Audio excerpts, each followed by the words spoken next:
Salutación, saludos, benvinguts, bienvenidos al Sapiens. ¿Qué tal? ¿Cómo estáis? Hay personas que me dicen, no sé qué me está pasando estas últimas semanas, que tengo como amapolas en la tripa. Otras también me dicen que parece que tengan como implosiones mentales. Las que no me dicen nada, evidentemente que no sé nada. Pero lo cierto es que están pasando cosas curiosas. Pero antes de abrir la carpeta de las noticias ufológicas, vamos a saludar a nuestro ufólogo oficial de aquí en Andorra, Artur Oms. Artur, ¿qué tal? Bienvenido, ¿cómo estás? Buenos días, Ferran, muchas gracias. Pues bien, aquí estamos empezando la semana y bueno, con fuerza y vigor, ¿no? Esta semana además viajando bastante por Madrid, por todo lo que es esa parte central de España y bueno, como siempre, pues aquí al pie del cañón. Artur, hace relativamente muy pocas horas había pues una parte del norte de España que, bueno, se han sobresaltado, ¿no? Como cuántas veces nos sobresaltamos cuando vemos el tránsito de aviones que pasa por aquí, por encima de Andorra, que, bueno, esto parece, hay días que parece un desfile de moda, ¿no? Desfile aeronáutico. Pero en el norte de España, como decía Artur, hace muy pocas horas, y fue durante la noche, las personas que miraron al cielo o que vieron algo y se llamaron a familiares, conocidos, amigos, oye, mira qué hay aquí en el cielo. Y empezaron las especulaciones, a decir que si era un ovni, que si era un meteorito, que si era un aerolito, etcétera, etcétera. Parece ser que tenemos noticias. Y es que se ha hecho una prueba con un misil balístico procedente del país vecino del norte, ¿no? De Francia. Vaya sobresalto, ¿no? Hombre, desde luego sí, es un sobresalto. Esto, Ferran, es como siempre, como si estás ahí tranquilamente mirando el cielo y ves pasar un caza, ¿no? De hecho, mi hijo, que está viviendo estos días ahí en Chicago, el otro día me dijo que pasaron los cazas encima de la ciudad. Y yo la última vez que lo recuerdo esto fue en Benidorm, hace muchos años, y desde luego hace un ruido tremendísimo, porque son aviones que vuelan muy bajos, ¿no? Aquí estamos hablando de un misil francés que se vio en muchas partes de España, pero sobre todo en el País Vasco y algunas zonas de Cataluña, ¿no? Entonces, claro, cuando tú ves esto, pues dices, bueno, ¿y esto qué narices es? Bueno, pues es muy fácil. Era un misil y la característica de un misil es que deja, primero es que va en una trayectoria completamente recta.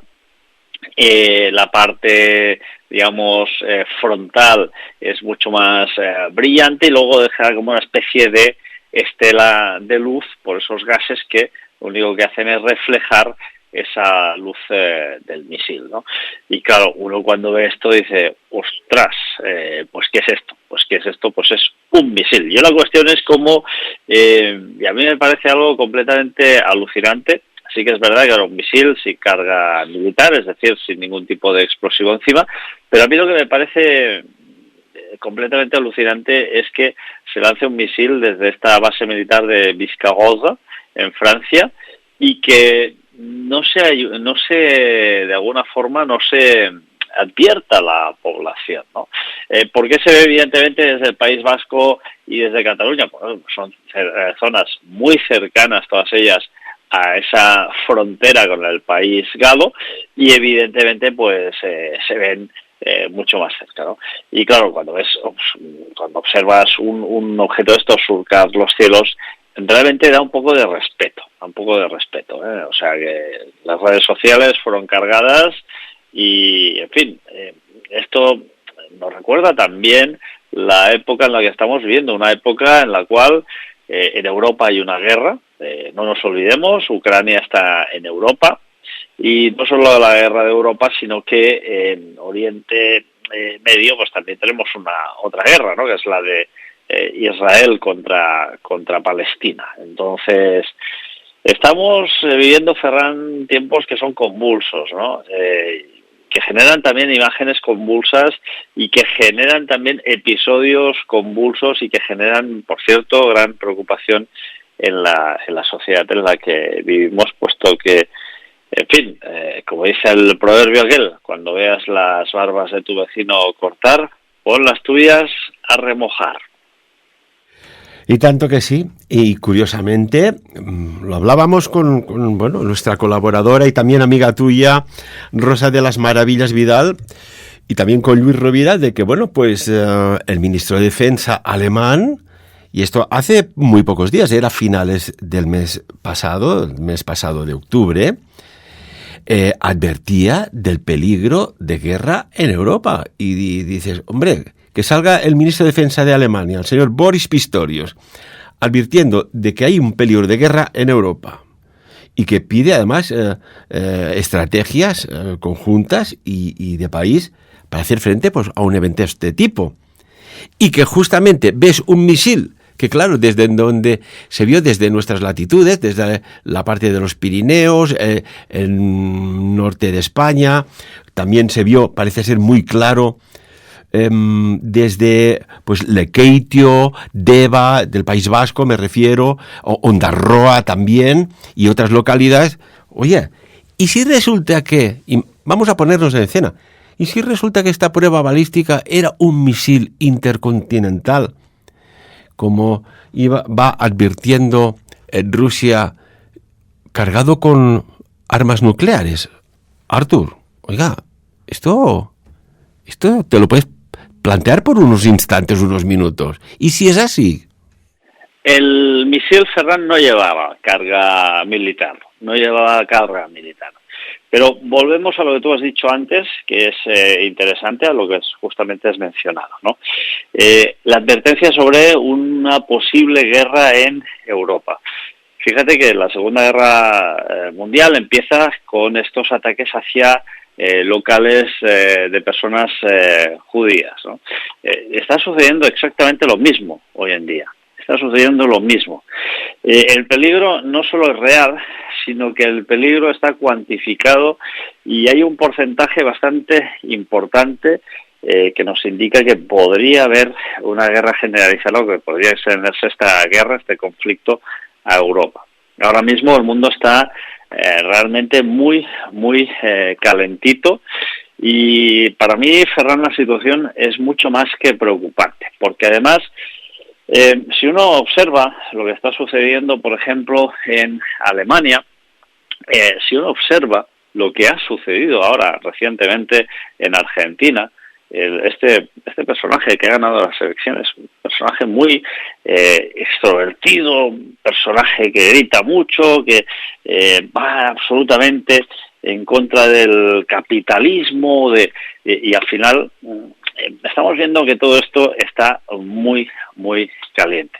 Yo creo que el capitalismo no es malo, lo que es malo es la perversión del capitalismo. El capitalismo nos ha dotado de infraestructuras importantísimas, nos ha dotado de carreteras, nos ha dotado de hospitales, nos ha dotado de educación, nos ha dotado evidentemente también de defensa, y ahí está el asunto. Pero hay algo que indica, Ferran, como siempre, que los gobiernos gastan mucho más en defensa y evidentemente en equipamiento militar que en educación.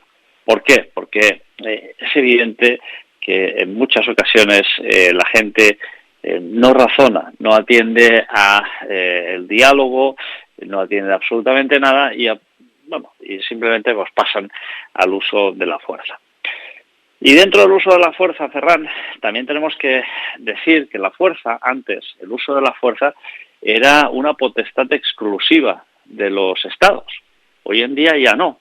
Estamos viendo cómo empresas de mercenarios como Wagner, por ejemplo, y hay norteamericanas, evidentemente muy importantes, también se han unido a ese uso de la fuerza y están totalmente legitimizadas, puesto que son empresas que están autorizadas por los gobiernos. Evidentemente, ocultan sus sedes sociales de esos macro holdings que las albergan en paraísos con una legislación, podríamos decir, más que flácida, flacidísima, pero evidentemente están autorizadas a actuar en países muy desarrollados como Norteamérica y no tan desarrollados como por ejemplo Rusia, ¿no?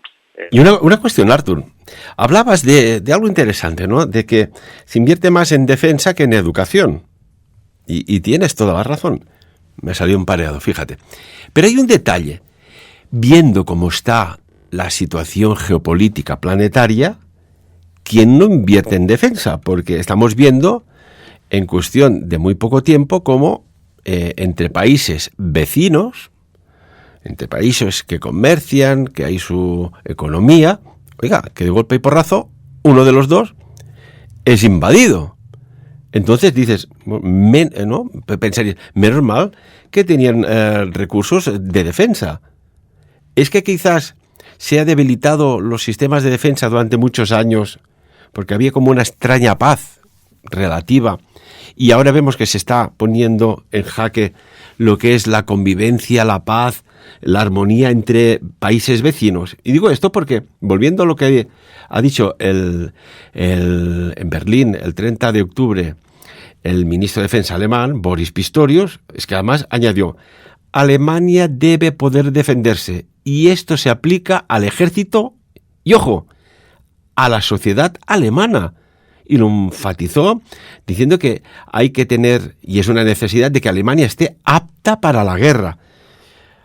Artur, volvemos a lo mismo. ¿Es que saben algo que quizás un país vecino puede invadir Alemania o puede atacar a Alemania? Bueno, Ferran, todo en esta vida son ciclos. Hay ciclos de paz y hay ciclos de guerra. Y yo creo que ahora mismo estamos entrando, evidentemente, de una forma totalmente inevitable hacia un ciclo de guerra. Y es lamentable, pero es así. Y Alemania es un buen indicador de ello, puesto que si uno observa lo que está sucediendo de una forma muy detallada en el país, verá que la extrema derecha no es que haya subido, es que ha subido de una forma totalmente brutal. Estamos viendo en Alemania, que esto nos explica en las noticias, pero episodios realmente de ataque hacia estas personas judías, a estos hebreos. Estamos viendo otra vez cómo los símbolos como la esvástica y otros símbolos nazistas vuelven a la calle con una fuerza tremenda, y estamos viendo pues que el odio está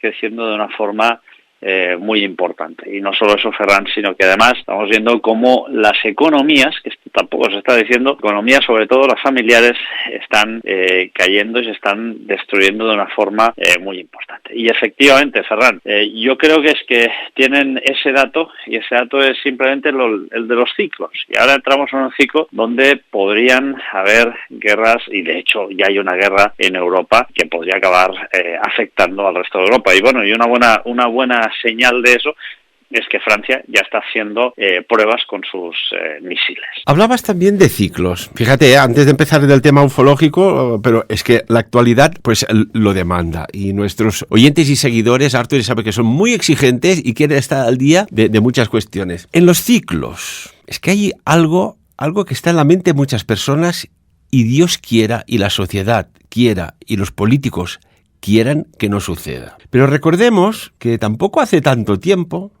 hubo una guerra civil en España. El 16 de febrero del año 1936 se celebraron unas elecciones generales. Hubo los comicios, pues resulta que de los resultados pues hubo un vencedor, que fue el Frente Popular, que fue una coalición de izquierdas. Fíjate que parece mucho lo que ha sucedido ahora, ¿no? Ahora le llaman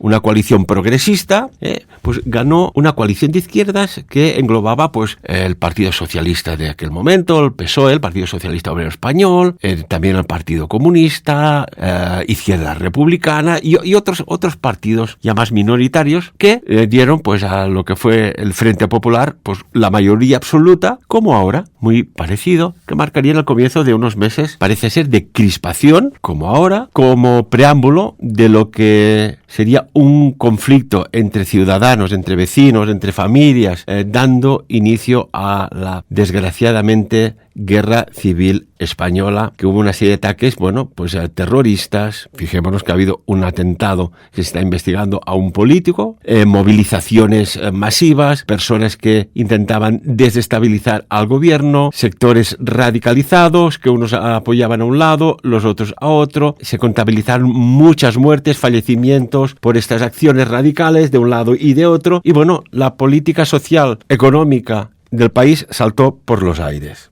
Artur, desde tu análisis, que llevamos muchos años analizando y diciendo cosas que al cabo de un tiempo han ido sucediendo, está cierta similitud hasta el momento, no hay guerra civil ni la habrá. Pero fíjate qué extraño paralelismo, ¿no? Y hablabas tú de ciclos. ¿Es que acaso la gente olvida la historia? Haznos tu análisis de la situación geopolítica española en este momento. Bueno, la situación geopolítica española para mí está en un momento clave, ¿no? Estamos ante una serie de indultos, un gobierno muy monopolizado, muy atomizado, es decir, ahora las mayorías absolutas no existen ya y se tiene que contar con esos partidos políticos minoritarios, pero que también representan al pueblo español para pactar y evidentemente poder formar un gobierno. ¿Esto en qué se traduce? Pues en una mayor, podríamos decir, diversidad política, ¿no? Y cuanto mayor es la diversidad política, más tienes que tener en cuenta a todos los actores que conforman la política, que al final son representantes votados y elegidos por el pueblo de una forma completamente legítima y democrática. Estamos viendo una España, podríamos decir, que vuelve a salir a la calle, una España de los años finales de los 60, principios de los 70, una España muy afín, podríamos decir, a otros regímenes, que vuelve a salir a la calle, pero pues pidiendo esto, ¿no? Que no haya indultos, que no haya no sé qué. Y en cambio, fíjate, una cosa muy curiosa, ¿no? Se quejan ahora mismo de que, por ejemplo, los manifestantes que fueron a manifestarse, nunca mejor dicho, delante de la sede del PSOE en la calle Ferraz, pues recibieron golpes y porrazos, ¿no? Oye, y el 1 de octubre, ¿qué pasó en Cataluña? Pues que la gente recibió auténticas palizas, ¿no? Entonces, ¿por qué? Pues sencillamente por ir a votar.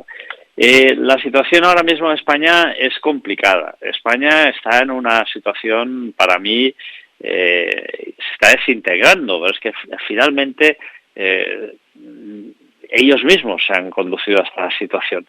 El País Vasco vuelve a asomar la cabeza, y ya no tímidamente, sino que ya está también reclamando su parte del pastel, y el País Vasco ya tenía bastante más autonomía que Cataluña en este sentido, ¿no? Porque tiene su propia hacienda pública, podríamos decirlo de alguna forma, ¿no? Entonces vemos que y de todas estas regiones, podríamos decir más separatistas, porque la palabra es exacta, ¿no? Que quieren separarse de España, pues vuelven a retomar cierta fuerza. Pero evidentemente, también teniendo en cuenta que el independentismo ha bajado en España. Es decir, lo que quiere la gente al final es no tener problemas, convivir y ya está. Entonces yo creo que España ahora mismo va hacia podríamos decir, una solución federal dentro de España, que a mí me parecería una solución muy equitativa, y evidentemente pues yo creo que también pues una solución que en Estados Unidos funciona muy muy bien, y lo que tienen que hacer, para mí, bajo mi punto de vista, el gobierno de la nación española, es intentar unir a todas estas mini federaciones que hay en España. ¿Por qué? Pues sencillamente para que logren una posición en la que se sientan cómodos y no tengan la necesidad de querer abandonar este barco que se llama España, que a mí, por cierto, yo creo, y ya lo sabes, tengo la firme convicción de que los nacionalismos no son buenos, los separatismos no son buenos, pero tampoco lo que es bueno es que si tú tienes una o dos gallinas de oro, las abandones allí, las exprimas al máximo, y después de todo lo que las has exprimido, que no las has dado un buen alimento y que no las has dado absolutamente nada, continúes pretendiendo que continúen poniendo huevos, ¿no? Yo creo que ahí Pedro Sánchez lo está haciendo relativamente bien. no por el interés de España, evidentemente, pues eso ya nos ha quedado claro, sino por su propio interés, que eso también nos ha quedado bastante claro.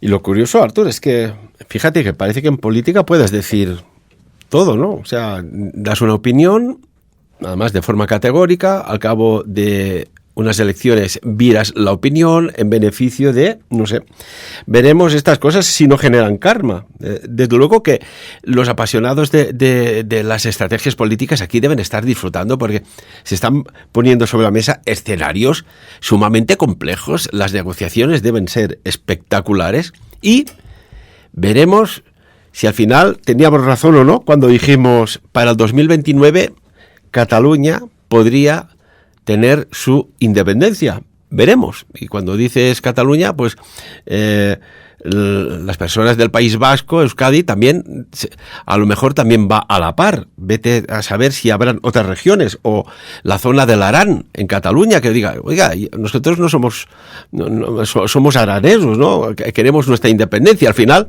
esto quedará en un estado federal mini estadístico, en el sentido que habrá estados dentro de un estado, Al final, entre barrios, a lo mejor se van a declarar la independencia porque uno no se traga al otro o simplemente uno considera que ya tenía una historia establecida y el otro no. Veremos cómo acaba esto. Lo que sí está claro es que hay un malestar que hay que apaciguar. Esto está clarísimo. Artur, ¿te parece que, algún apunte más o entramos ya en materia, que nos iremos a la India? Mira, simplemente para acabar de definir esto, España, el Estado matrioshka. Ya está. Uy, mira, casi que ya le ponemos título. España, Estado matrioshka. Muy bueno, ¿eh? Bueno, Artur, nos vamos a las matrioshka, ¿no? Pero cerquita de donde se hacen las mejores matrioshka del planeta, que es Rusia, nos vamos a la India. ¿Por qué?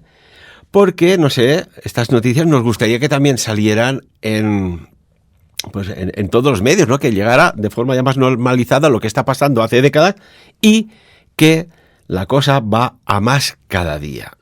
Y a lo mejor resulta que estos conflictos entre países vecinos que hay o entre ciudadanos de un mismo país en 24 horas vira porque resulta que hay otra civilización que decide invadir el planeta Tierra. Y si invade, no creo que sea de forma pacífica. En la serie V nos dieron trazas, el guionista, no hablé de él en el Congreso, ¿sabes? Pero el guionista creo que sabía algo muy sutil. Pero nos vamos a la India, concretamente al aeropuerto internacional Bir Tikendrajit de Manipur, en Impal.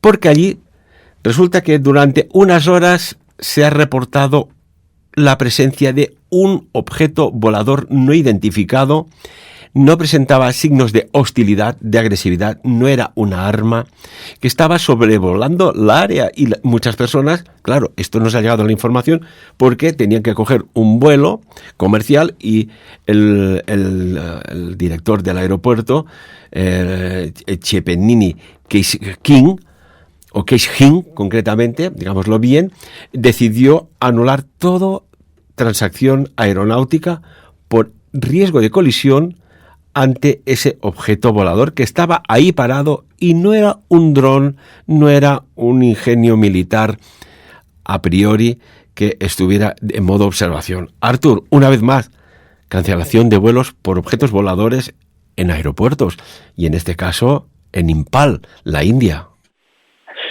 Pues sí, además es curioso, ¿no? Porque, yo no conocía este suceso que había pasado, de hecho ha pasado hace absolutamente nada, y no lo conocía y me ha fascinado, ¿no? Pues no es la primera vez. Hemos visto cierres de aeropuertos en Alemania, hemos visto cierres de aeropuertos en España también, por ejemplo, en Francia, en Rusia, en muchísimos países, ¿no? Y bueno, en la India, pues yo no había oído nunca un cierre de aeropuerto, que seguramente lo ha habido, ¿no?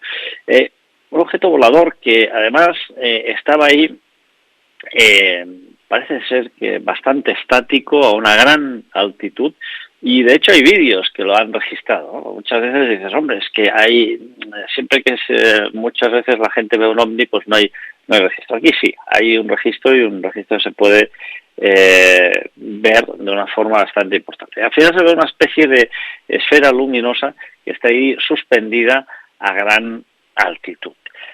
¿Qué puede ser? Puede ser, bueno, lo que tenemos claro es que es un ovni, es un objeto volador no identificado. ¿Qué puede ser? Puede ser muchas cosas. Puede ser efectivamente un objeto que venga sea de fabricación totalmente artificial y que venga de otra galaxia, de otro planeta. Puede ser. Puede ser un globo que hubiera estado estático. Puede ser.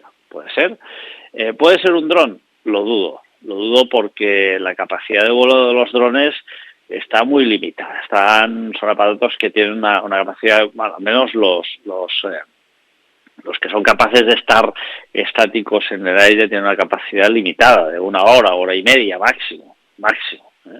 Entonces, este objeto estuvo ahí suspendido en el aire prácticamente, me parece, unas 3 horas, si no me equivoco, ¿no? Entonces, bueno, ¿qué puede ser? Pues no lo sé. Al final no salieron los aviones de combate para derribarlo, porque al final el ovni desapareció, tal y como apareció. Bueno, realmente estamos nuevamente ante ese suceso que la ciencia hoy en día tampoco puede explicar. Pero también es verdad, Ferran, que tenemos que ser justos. Y es que estos objetos, estas esferas luminosas, yo hace mucho tiempo que las vengo siguiendo. Y déjame ser mal pensado, pero fíjate, se han visto estas esferas, he podido hablar con testigos de Rentería. Nuestra amiga Natalie Guerrero las ha visto desde aquí, desde el propio Pirineo. Yo las he visto aquí también, en Tarragona, y las he visto en Andorra. Cada vez se acercan mucho más a las poblaciones civiles, ¿no? Y curiosamente, igual que estos objetos se ven mucho encima de las centrales nucleares, también se ven mucho encima de aeropuertos. Yo quiero pensar, Ferran, que estos objetos voladores no identificados corresponden a tecnologías militares nuevas que se están probando, y que además no solo se están probando, sino que se busca saber cuál es la reacción, por decirlo de alguna manera, respecto a la ciudadanía cuando ve un objeto volador no identificado de estas características. ¿Saber la reacción para qué? Pues no lo sé exactamente. Un estudio sociológico para saber cómo reaccionarían las personas ante por ejemplo, una invasión extraterrestre. No lo sé para qué se está realizando todo este tipo de maniobras. Pero yo tengo el perfecto convencimiento de que tanto rusos como norteamericanos como coreanos tienen mucha más información de la que nos dicen. Y también, quizás, seguramente, los franceses, ¿no? Pero me inclino más hacia norteamericanos, ingleses y quizá coreanos, porque seguramente es muy posible que Corea tenga mucha más tecnología que de la que dispone actualmente Rusia, ¿no? Hace un tiempo, lo he dicho en muchas ocasiones, entrevisté a Stephen McDonald, varias veces, y una de las veces que hablé con él, este señor fue un piloto de la Royal Air Force inglesa. Una de las ocasiones que hablé con él, él me comentó directamente que él tenía el convencimiento total de que el gobierno norteamericano y el gobierno inglés tenían en su haber nuevas formas de propulsión, nuevos combustibles y nuevas naves que no tenían nada que ver con el funcionamiento convencional de esos rockets, de esos cohetes que vemos hoy en día. Por ejemplo, oye, sin ir más lejos, hace nada SpaceX lanzó con éxito su prueba de ese mega rocket, ese cohete que es actualmente el cohete más grande del mundo y que tendrá la capacidad de carga más grande del mundo, y efectuó ese lanzamiento con éxito. Pero al final, ¿eso qué es? Es un tubo con un montón de motores debajo, con un tubo lleno de combustible que al final puede explotar en cualquier momento. ¿No, Steven? No, permíteme, como el que han despegado, han realizado el lanzamiento desde la base espacial SpaceX, que está, ya sabemos, en la costa de Texas.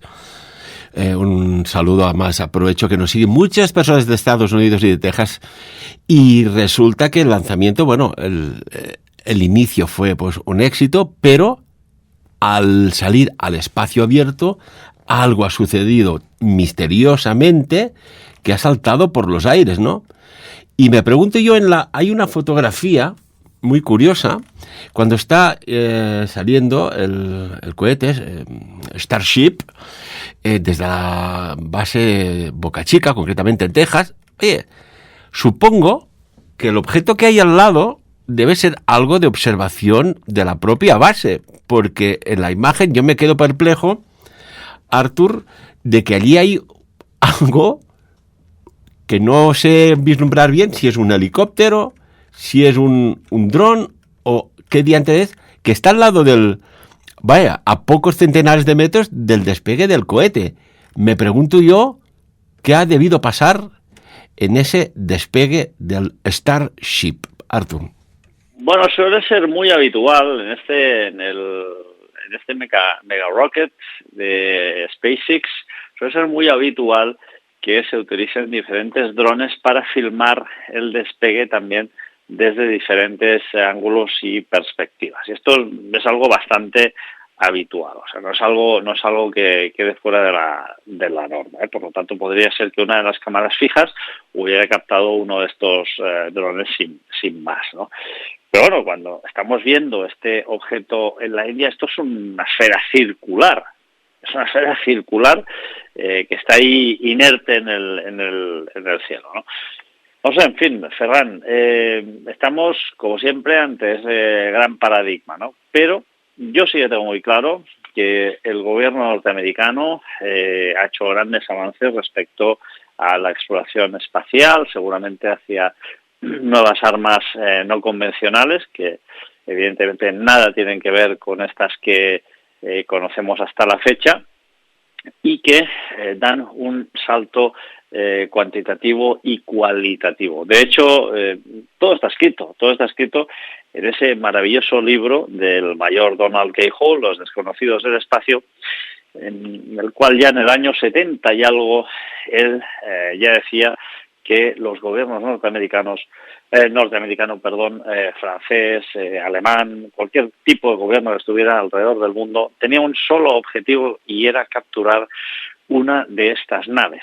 ¿Por qué? Porque sencillamente la tecnología que recuperaran de estos objetos haría que el país poseedor de esta misma, de alguna forma tendría un as en la manga brutal, ¿no? Porque estos objetos todos sabemos que pues hay informes de estos objetos haciendo giros a 40.000 kilómetros por hora, giros de 90 grados, con unas fuerzas G que ningún ser humano podría ser capaz de resistir, y que desde luego a fecha de hoy, aún hoy en 2023, son maniobras completamente imposibles para cualquier tipo de elemento conocido.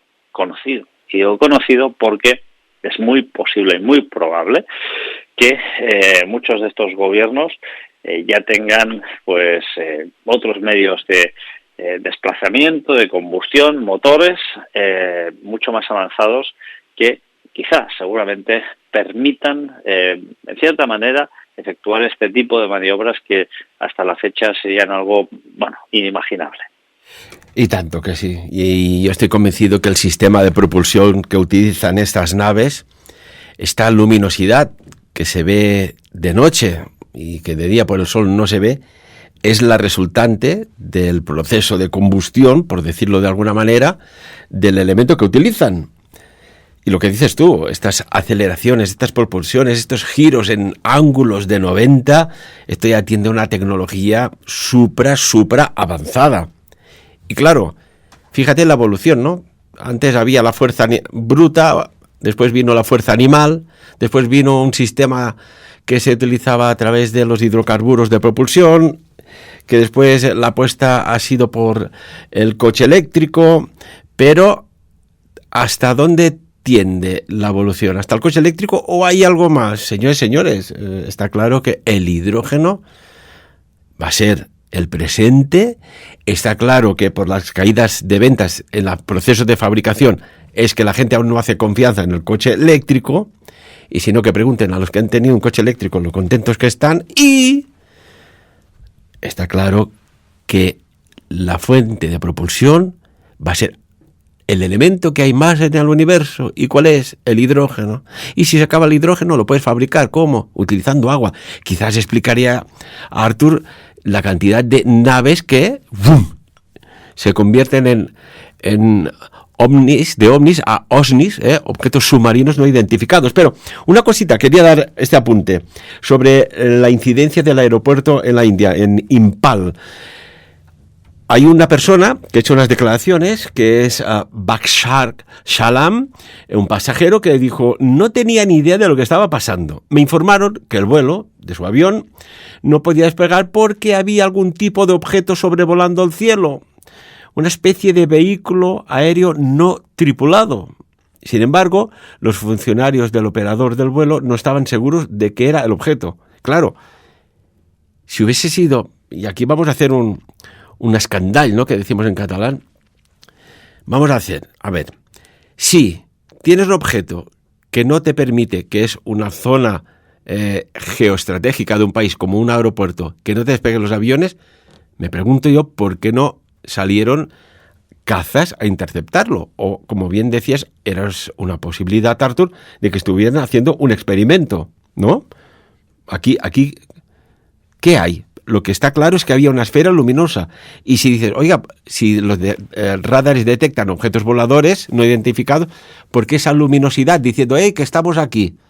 Esto hay algo que no cuadra, Artur. Bueno, cuando vemos objetos voladores no identificados siempre hay muchas cosas que no cuadran, ¿no? La primera que no cuadra es qué hace ese objeto ahí, encima de un aeropuerto. Los aeropuertos son espacios aéreos extremadamente protegidos. La legislación local e internacional es realmente muy estricta, ¿no? Tú coges y pon a volar un dron en un aeropuerto. Bueno, primero que el dron no te va a despegar, ¿no?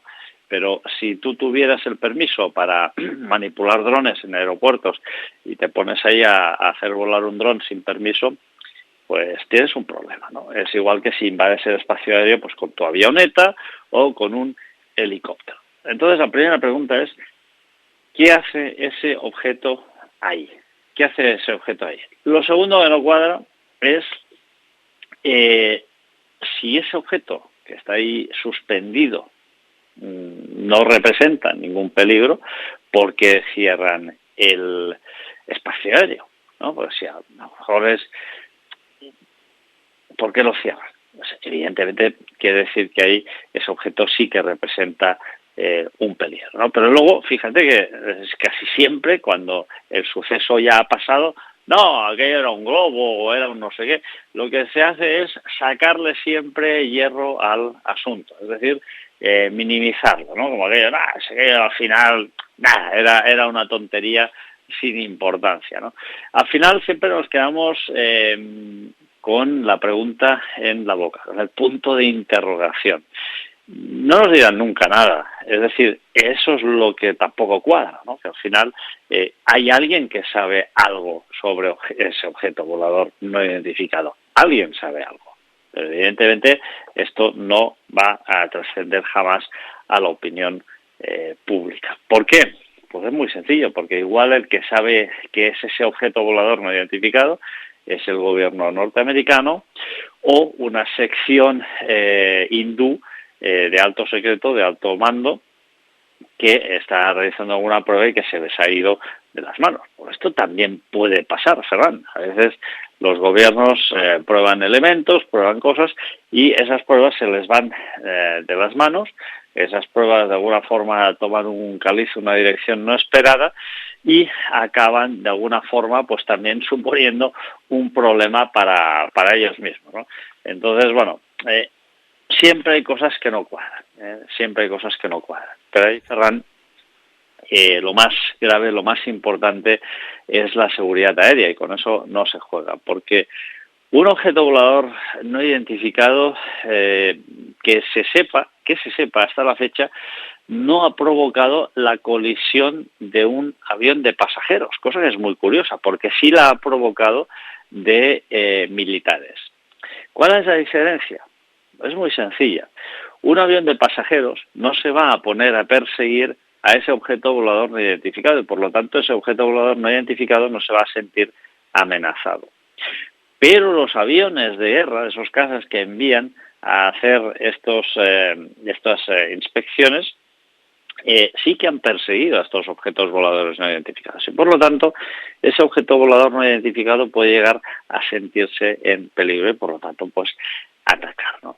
Entonces, hasta la fecha de hoy, que nosotros sepamos, no existe ningún registro de que un avión de pasajeros haya sido derribado por un objeto volador no identificado. Y de hecho, fíjate que casi todos los casos que yo he podido investigar, y que muchos de ellos están recogidos de los años 60, 50, 60 y algo, en el libro de Donald K. Howe, casos mucho más recientes, cuando una nave civil, una nave de pasajeros, un avión, se encuentra con uno de estos objetos, en muchas ocasiones tienen miedo los pilotos, porque ven que ese objeto va directamente abalanzándose hacia ellos, y ahí solo hay una maniobra posible, que es la evasiva, son los picados. No hay ninguna maniobra más para poder realizar para zafarte de un objeto así. Pero no hay ningún caso de civil, no hay ningún caso de aviación de pasajeros en el cual se registre un caso en el cual ese objeto haya atacado el avión. Es decir, al final es como si estos objetos vinieran, se plantificaran delante de la aeronave por curiosidad para ver qué es eso, y una vez que ya han tomado ese contacto, que han identificado la aeronave, ¡pam!, desaparecen, ¿no? Con lo cual no hay un riesgo implícito, al menos que sepamos, en estos encuentros, salvo que tú no tengas un avión militar. Y ahí sí, ahí ya tenemos muchos ejemplos, incluso de grupos de 3 cazas que se accidentaron debido a estos encuentros con estas naves, que no sabemos exactamente de dónde vienen. Y lo que estamos hablando, amigos y amigas, tiene su importancia y relevancia. Y digo esto porque no es un caso aislado más de los que comentamos aquí sobre el tema extraterrestre, sobre aeronaves de dudosa construcción humana, al menos en esta línea temporal. Vete a saber si somos nosotros mismos, desde otra línea temporal del futuro, que nos venimos aquí a observar pues los bien que tratamos al planeta. Y lo digo de forma muy sutil, suave e irónica. Pero es que este caso de este aeropuerto ha sido cubierto por la CNN. Y yo a veces me pregunto si podía haber un paralelismo, si estaríamos preparados, Artur, que nos llamara, oiga, tenemos algo aquí a la vertical del Pic de Carroy, o a la vertical del Llac d'Angolastès d'Andorra, o cualquier otro de nuestros preciosos valles, que tuviéramos que ir a cubrir porque hay algo allá que está flotando en el aire, no hace ruido, hace una luminosidad extraordinaria y es esférico, pero en cantidad enorme. Y esto es lo que le ha sucedido a la CNN. Han enviado a la periodista a cubrir el reportaje, de nombre Kamalika Sengupta, que yo me imagino estar trabajando y decir, oiga, tienes que ir a cubrir allá la noticia que hay una aeronave que ha paralizado el tráfico aéreo. En este caso tendría que ser el de la Seu d'Urgell, el aeropuerto de la Seu d'Urgell, porque allá hay algo que incluso, como ha dicho, si no recuerdo mal, un oficial de policía de Impal, señaló que el objeto permaneció suspendido durante varias horas, como muy bien estabas informado tú, Artur, la gente perpleja, porque hoy día la comunicación es rápida. Antes tenías que marcar el teléfono, ahora con el WhatsApp. Oye, mira qué hay aquí, ¿qué pasa? Y ha corrido como la pólvora, que incluso fue cubierta por la CNN, esta información. Y dijo el oficial de policía que no tenemos ni idea de qué era el objeto, ni cuán grande era.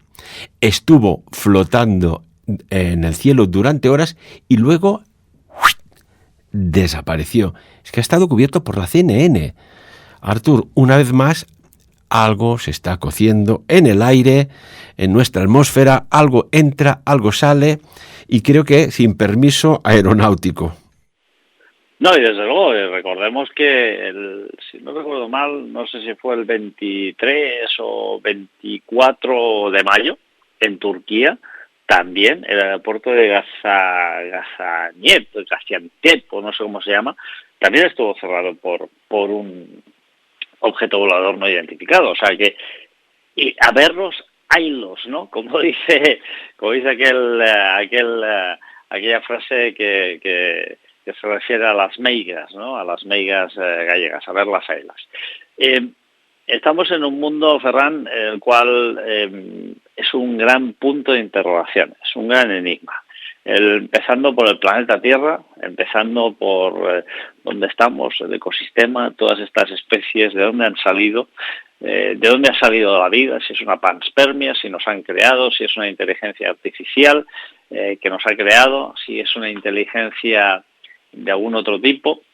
Y luego vendría quién ha creado a ese creador, quién creó esas moléculas, quién ha creado el espacio, y qué es el espacio y qué es el tiempo, ¿no? Son conceptos que hemos inventado nosotros los seres humanos para poder intentar entender desde nuestra corta y estrecha mira el lugar donde vivimos y cómo funciona.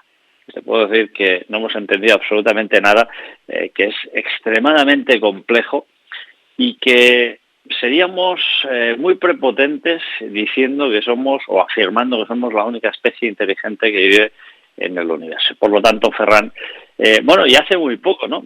Tú me enviabas un artículo de un actor que hizo unas declaraciones cuanto menos sorprendentes, que tampoco las conocía, por cierto. Mira, lo voy a recuperar porque me lo enviaste tú, del actor de la película Cazafantasmas. ¿Cómo se llama este hombre? Mi hombre es... ahora ya me vendrá, pero sé a quién te refieres. Dan Aykroyd. Al mismo. Dan Aykroyd, el otro día en una entrevista en el programa The Adam Carolla Show, dijo, pues básicamente, que los extraterrestres venían a hacer turismo al planeta Tierra. Y fíjate, es algo que coincide mucho con el mayor Donald K. Howe. El mayor Donald K. Howe ya en su día dijo que los extraterrestres visitan al planeta Tierra básicamente por una gran preocupación que tienen ellos, ¿no? Bueno, aquí se dice que es turismo, ¿no? El actor dice que es turismo y Donald K. Howe va por otro lado, que a mí me parece mucho más comprobable. Y es que los extraterrestres nos visitan porque tienen miedo. Tienen miedo porque si uno analiza fríamente la especie humana y el planeta Tierra, es un lugar maravilloso en el que vivir, que teníamos, es un vergel, es un Edén, es un jardín. Pero en cambio, ¿cuál es el problema? El ser humano, contiendas, guerras, odio, asesinatos.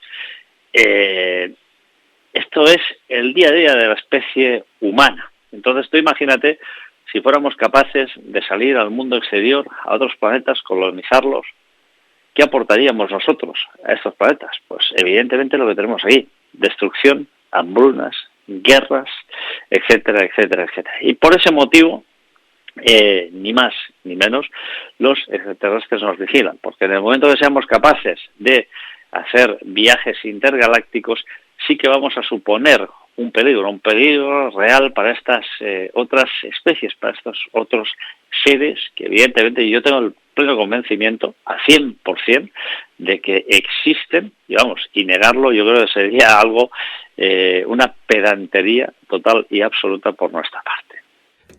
Y fíjate, aquí que vamos también abriendo capítulos de la Segunda Guerra Mundial y después de la Guerra Fría, hay un detalle que las personas, seguramente seguidoras del tema extraterrestre, que cuanto más formados y más conocimientos tengamos, mucho mejor, y ya nos entendemos, porque la cosa se va a poner más caliente de lo que nos pensamos. Hay un caso cuando el general máximo del desembarco de Normandía, del combinado aliado, Dwight Eisenhower, que ya había acabado la Segunda Guerra Mundial, ganó las elecciones y siendo presidente de Estados Unidos, hay un detalle, amigos y amigas de Arthur, que este hombre, el hombre más custodiado, el hombre más, ¿cómo decirlo?, más protegido del planeta, como quien dice, desapareció literalmente durante muchas horas. Aproximadamente fue mediodía, 12 horas. Incluso se llegó a redactar una noticia que nos salió a la luz de que había fallecido por un paro cardíaco y aquí se tapaba algo, porque claro, que el presidente de Estados Unidos desaparezca sin saber nadie nada 12 horas. ¿Qué pasó en el ¿dónde fue? En el aeródromo de Muroc, que estuvo cerrado 3 días a todo, y vamos de aeropuerto en aeropuerto, a todo tráfico aéreo entrante y saliente. ¿Qué pasó allá? Es que quizás el rumor que coge más fuerza, más consistencia, es que tuvo una reunión con una especie alienígena, en la cual le advirtió de serias, podríamos decir, acciones de los habitantes del planeta que podían tener consecuencias, Arthur. Esa desaparición del presidente de Estados Unidos, Dwight Eisenhower, fue algo que, puso la Casa Blanca, pero patas arriba, ¿eh? Desde luego, Ferran, esa desaparición de esas horas injustificadas y perdidas continúa ahí siendo un gran misterio, un agujero negro en la historia de este presidente, ¿no? Pero hay una cosa que viene a hilar perfectamente con esto que acabas de decir, y es algo nuevamente que nos viene de Rusia, ¿no? De Rusia y del Institute for Biomedical Problems, el IBMP, y justamente es la misión Sirius, la misión Sirius 23, que lo que va a hacer es lanzar una misión en la cual van a estar prácticamente un año, unas personas cerradas en lo que simularía una base espacial, ¿no? Para ver exactamente cómo reacciona el ser humano, qué enfermedades puede tener y qué otras consecuencias. ¿Esto qué quiere decir, Ferran? Quiere decir, simple y llanamente, y veremos que también en otro experimento que se va a desarrollar en Estados Unidos, incluso hay españolas que están, una serie de mujeres españolas que están participando en Nevada. Esto quiere decir, Ferran, que los gobiernos no se toman en broma la conquista espacial. No se toman en broma la conquista espacial porque tienen muy claro que el tiempo en el planeta Tierra se agota. No estamos hablando evidentemente de que se vaya a agotar en 10, en 15, en 20, en 30 años. Seguramente tenemos aún de margen un par de centenares de años, ¿no?